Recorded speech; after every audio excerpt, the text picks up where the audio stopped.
This used to be the main channel, footprint of the main channel. About 2+ years ago, there was a wintertime high flow event and some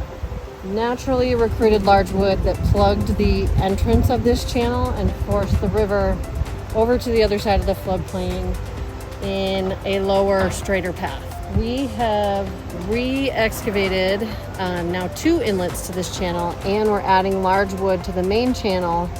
as a companion structure on the other side of the river that will help push flow into this channel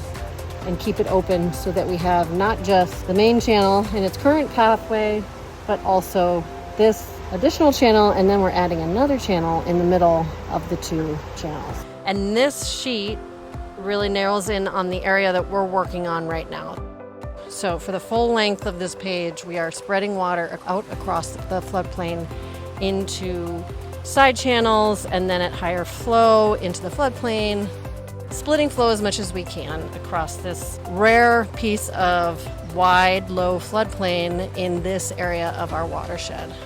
We wanted to take the water, some of the water that's in that straight, steep channel that isn't very ideal for salmon and steelhead and other aquatic life, and spread it out both to create more habitat, but more appropriate habitat in terms of lower velocity, pockets of habitat like this structure here, pools, more areas where spawning gravels can drop out, more complexity in right now a pretty hard environment with a lot of velocity, no pockets of habitat. So we are really kind of exponentially spreading things out and adding habitat in this section. It's been really entertaining to come out each morning to the site and see who's visited and checked out what we've been doing while we are away. And this soil is very easy to see the tracks, whether it's bear, cougar, deer, and certainly elk.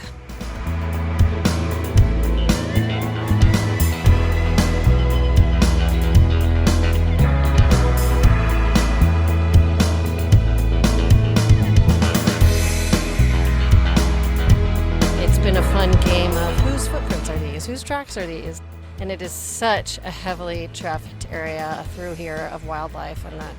has a lot to do with the big properties, wide open space, and really intact riparian and riverine landscape here.